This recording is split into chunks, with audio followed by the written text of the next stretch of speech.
ನಂಜನಗೂಡು ತಾಲೂಕಿನಲ್ಲಿ doctor B R Ambedkar ಅವರ ನಾಮಫಲಕ ಅಳವಡಿಕೆ ಸಂಬಂಧ ಉಂಟಾದ ವಾಗ್ವಾದ ವಿಕೋಪಕ್ಕೆ ತಿರುಗಿ ಬಳಿಕ ನಡೆದ ಕಲ್ಲು ತೂರಾಟದಲ್ಲಿ ಪಿಎಸ್ಐ ಸೇರಿದಂತೆ 3 ಪೊಲೀಸರು ಹಾಗೂ 25ಕ್ಕೂ ಹೆಚ್ಚು ಮಂದಿ ಗ್ರಾಮಸ್ಥರು ಗಾಯಗೊಂಡಿದ್ದು 30ಕ್ಕೂ ಹೆಚ್ಚು ವಾಹನಗಳು ಜಖಂಗೊಂಡಿರುವ ಘಟನೆ ತಾಲೂಕಿನ ಹಲ್ಲರೆ ಗ್ರಾಮದಲ್ಲಿ ನಡೆದಿದೆ. ಹಲ್ಲರೆ ಗ್ರಾಮದಿಂದ ಹೊರ ಕಡೆಗೆ ತೆರಳುವ ರಸ್ತೆಯನ್ನು ಡಾಕ್ಟರ್ ಬಿಆರ್ ಅಂಬೇಡ್ಕರ್ ರಸ್ತೆಯನ್ನಾಗಿ ಹೆಸರಿಸಲು ಪರಿಶಿಷ್ಟ ಸಮುದಾಯದ ಕೆಲ ಯುವಕರು ಸ್ಥಳೀಯ ಪಂಚಾಯಿತಿಗೆ ಅರ್ಜಿಯನ್ನ ಸಲ್ಲಿಸಿ ಪಿಡಿಒರವರಿಂದ ಅನುಮತಿಯನ್ನ ಪಡೆದುಕೊಂಡಿದ್ದರು.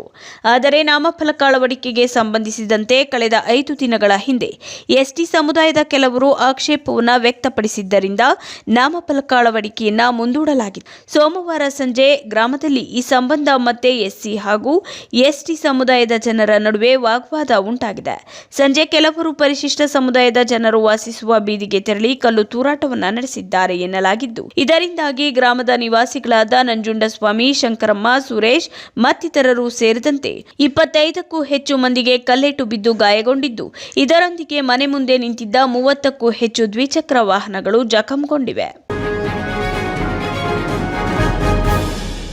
ನರಸೀಪುರ ತಾಲೂಕಿನಲ್ಲಿ ಹಿರಿಯ ಅನುಭವಿ ರಾಜಕಾರಣಿ ಮಾಜಿ ಸಚಿವ ಬಿ ಸೋಮಶೇಖರ್ ಅವರಿಗೆ ಚಾಮರಾಜನಗರ ಲೋಕಸಭಾ ಕ್ಷೇತ್ರದಿಂದ ಕಾಂಗ್ರೆಸ್ ಪಕ್ಷದ ವತಿಯಿಂದ ಟಿಕೆಟ್ ನೀಡಲು ಒತ್ತಾಯಿಸಿ ಸುದ್ದಿಗೋಷ್ಠಿಯನ್ನ ತಾಲೂಕಿನ ಪ್ರಗತಿಪರ ಒಕ್ಕೂಟದ ವತಿಯಿಂದ ನಡೆಸಲಾಗಿದೆ.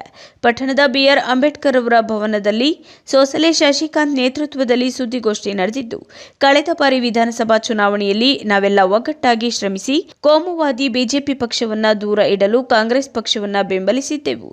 ಈ ಬಾರಿ ಲೋಕಸಭಾ ಚುನಾವಣೆಯಲ್ಲಿ ಬಿಜೆಪಿ ಮತ್ತು ಜೆಡಿಎಸ್ ಹೊಂದಾಣಿಕೆ ಮಾಡಿಕೊಂಡಿದೆ. ಇವರ ವಿರುದ್ಧವಾಗಿ ಪರ್ಯಾಯ ಪಕ್ಷ ಅಂದರೆ ಕಾಂಗ್ರೆಸ್ ಪಕ್ಷ. ನಾವು ಕಾಂಗ್ರೆಸ್ ಪಕ್ಷವನ್ನು ಬೆಂಬಲಿಸುತ್ತೇವೆ ಮತ್ತು ಮುಖ್ಯಮಂತ್ರಿಗಳಾದ ಸಿದ್ದರಾಮಯ್ಯ ಮತ್ತು ಉಪಮುಖ್ಯಮಂತ್ರಿಗಳಾದ ಕೆಪಿಸಿಸಿ ಅಧ್ಯಕ್ಷ ಡಿಕೆ ಶಿವಕುಮಾರ್ ಅವರು ಮತ್ತು ಕಾಂಗ್ರೆಸ್ ಪಕ್ಷದ ವರಿಷ್ಠರು ಬಿ ಸೋಮಶೇಖರ್ ಅವರ ಅನುಭವ ಪರಿಗಣಿಸಿ ಈ ಬಾರಿ ಚಾಮರಾಜನಗರ ಲೋಕಸಭಾ ಕ್ಷೇತ್ರಕ್ಕೆ ಟಿಕೆಟ್ ನೀಡಬೇಕು ಎಂದು ತಿಳಿಸಿದ್ದಾರೆ. ನಾವು ಯಾವ ಅಭ್ಯರ್ಥಿ ಬಗ್ಗೆನೂ ನಾವು ವೈಯಕ್ತಿಕವಾಗಿ ಅವರು ಸರಿ ಇಲ್ಲ ಅನ್ನೋದು ನಮ್ಗೆ ಯಾವುದಿಲ್ಲ.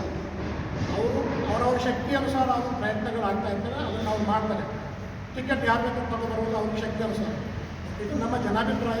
ಘಟನೆಗಳಿರುತ್ತೆ. ಒಬ್ಬರು ಒಳ್ಳೆ ಗೌರವಾನ್ವಿತ ಅಭ್ಯರ್ಥಿ ಬರಬೇಕು, ಜನರನ್ನ ವಿಶ್ವಾಸ ತಗೊಂಡು ಕೆಲಸ ಮಾಡುವಂಥವ್ರು ಬಂದರೆ ಒಳ್ಳೆಯದು. ಆ ಕಾರಣಕ್ಕೆ ನಾವು ಅವ್ರ ಜೊತೆಗೆ ಹಿರಿಯರಾಗಿದ್ದರೆ ಒಳ್ಳೆಯ ಆಡಳಿತವನ್ನು ಕೊಟ್ಟಿದ್ದಾರೆ. ಹಿಂದೆ 2-3 ಮಂತ್ರಿ ಸ್ಥಾನವನ್ನು ಅನುಸರಿಸಿ ಸಿದ್ದರಾಮಯ್ಯ ಅವರು ಮತ್ತು ನಮ್ಮ ಉಸ್ತುವಾರಿ ಸಚಿವ ಮಾಧವಪುರ ಸಮಕಾಲೀನರು ಅವರ ಒಟ್ಟಿಗೆ ಸಚಿವ ಸಂಪುಟದಲ್ಲಿ ಅವರು ಅಧಿಕಾರವನ್ನು ಅನುಭವಿಸಿ ಒಳ್ಳೆ ಆಡಳಿತವನ್ನು ಕೊಟ್ಟಂತ.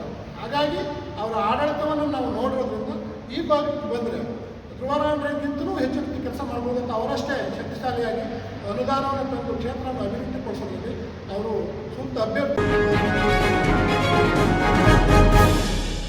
ನರಸೀಪುರ ತಾಲೂಕಿನಲ್ಲಿ ತಾಲೂಕು ಕೃಷಿ ವ್ಯವಸಾಯೋತ್ಪನ್ನ ಸಹಕಾರ ಸಂಘದ ಚುನಾವಣೆ ಹಿನ್ನೆಲೆ ಪೂರ್ವಭಾವಿ ಸಭೆಯನ್ನ ನಡೆಸಲಾಗಿದೆ. ಫೆಬ್ರವರಿ 11, 2024ರಂದು ನಡೆಯಲಿರುವ ನಿರ್ದೇಶಕರುಗಳ ಸ್ಥಾನದ ಚುನಾವಣೆ ಇದಾಗಿದ್ದು, ಪಟ್ಟಣದ ಮಹದೇಶ್ವರ ಕಲ್ಯಾಣ ಮಂಟಪದಲ್ಲಿ ಮಾಜಿ ಶಾಸಕಿ ಸುನೀತಾ ವೀರಪ್ಪಗೌಡ ಮತ್ತು ಹಿರಿಯ ಸಹಕಾರಿ ವೈಎನ್ ಶಂಕರೇಗೌಡರವರ ನೇತೃತ್ವದಲ್ಲಿ ಪೂರ್ವಭಾವಿ ಸಭೆಯನ್ನ ನಡೆಸಲಾಗಿದೆ. ತಾಲೂಕು ಕೃಷಿ ವ್ಯವಸಾಯೋತ್ಪನ್ನ ಮಾರಾಟ ಸಹಕಾರ ಸಂಘದ ಅಭಿವೃದ್ಧಿ ಚಿಂತಕರನ್ನ ನಿರ್ದೇಶಕರುಗಳಾಗಿ ಆಯ್ಕೆ ಮಾಡಬೇಕೆಂದು ಹಿರಿಯ ಸಹಕಾರಿ ವೈಎನ್ ಶಂಕರೇಗೌಡರವರು ತಿಳಿಸಿದ್ದಾರೆ. ನಂತರ ಮಾಜಿ ಶಾಸಕಿ ಸುನೀತಾ ವೀರಪ್ಪಗೌಡರವರು ಮಾತನಾಡಿ, ಈ ಹಿಂದೆ ಸಹಕಾರ ಕ್ಷೇತ್ರದ ಬಗ್ಗೆ ತಿಳುವಳಿಕೆ ಇಲ್ಲದವರಿಗೆ ಮತ ಹಾಕಿ ಸಹಕಾರ ಸಂಘವನ್ನು ಹಾಳು ಮಾಡಿದ್ದಾರೆ. ಈಗ ಚುನಾವಣೆ ಬಂದಿದೆ, ಸಮಗ್ರ ಅಭಿವೃದ್ಧಿಗಾಗಿ ಶ್ರಮಿಸುವಂತಹ ನಿರ್ದೇಶಕರನ್ನ ಆಯ್ಕೆ ಮಾಡಬೇಕಾಗಿದೆ. ಹಾಗಾಗಿ ನಿಮ್ಮ ಹಳ್ಳಿಗಳಲ್ಲಿ ಅಭಿವೃದ್ಧಿ ಪರ ಇರುವ ಅಭ್ಯರ್ಥಿಗಳಿಗೆ ಮತ ಹಾಕಿಸಬೇಕೆಂದು ಮನವಿಯನ್ನ ಮಾಡಿದ್ದಾರೆ.